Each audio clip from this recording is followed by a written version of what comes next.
Hi, it's Miss Laura, and today is Holy Saturday. And if you remember, holy means special or different in a really good way. So Jesus' disciples were devastated. They were so sad. The saddest thing ever had happened to them. Their friend Jesus had been killed. They still loved him and they missed their friend, but they were probably thinking, wow, I guess Jesus wasn't the Son of God. I guess he wasn't the Christ or the Messiah. He wasn't God's special chosen king because he died. So everything that he said about himself wasn't really true. Maybe they were losing faith in him and thinking, I guess we were wrong about Jesus. Look, he didn't make it. They got him. So maybe they were feeling a lot of different things, anger, sadness, fear, all at once. And some of his disciples, Mary Magdalene, Joanna, another woman named Mary, and some others, they wanted to go to Jesus' tomb and bring some beautiful smelling spices and perfumes and put them on the body. That was something special they would do in those days when someone had died. But it was Saturday, the special day of rest, the Sabbath for the Jewish people. So they stayed at home and rested.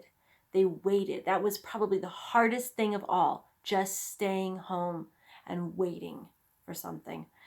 Um, and this year, I am really feeling that staying home and waiting feeling. It is intense.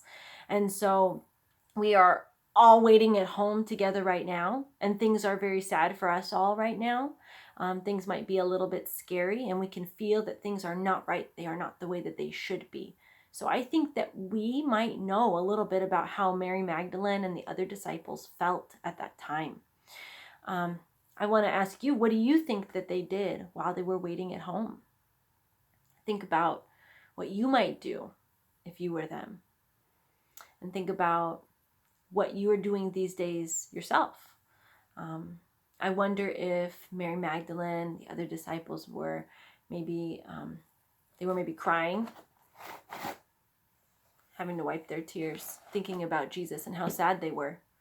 I know they were just waiting for time to go by. I have a clock here also, waiting for time to go by, just sitting, waiting, not really doing anything. And I wonder if maybe they told stories about Jesus.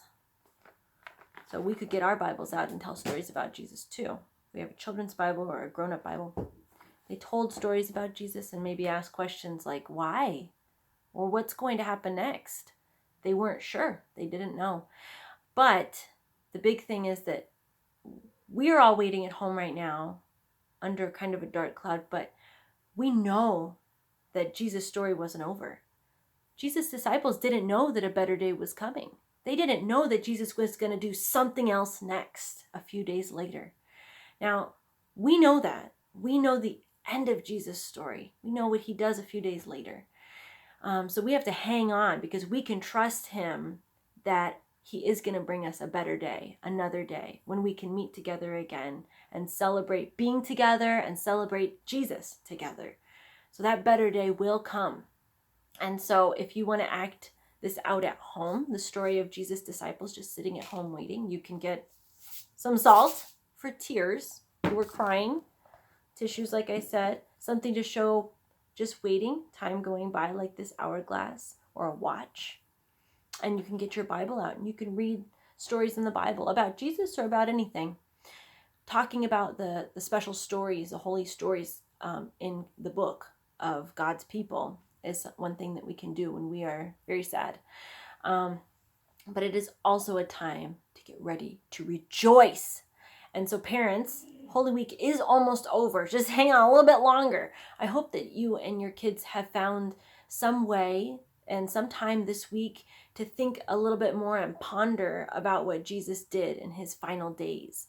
But even if you didn't, that's okay. If you didn't find time this week, or if you just couldn't bring yourself to do one more thing on top of the regular chores, on top of all of the stress of everything, and on top of the schoolwork, and on top of working at home, that's okay. Hanging on, getting up in the morning, making sure our kids are taken care of, and just getting through the day is more than enough. And I want to encourage you that our ability to continue on, keep going, as parents and as humans is a sign of Jesus' grace and love with us now. So I want to encourage you, whatever this week has looked like for you, you are held in Jesus' love and grace as parents and as families. And so I want to encourage you with that and leave you with that. And also do get ready to rejoice for tomorrow morning, Easter Sunday morning. The Lord be with you.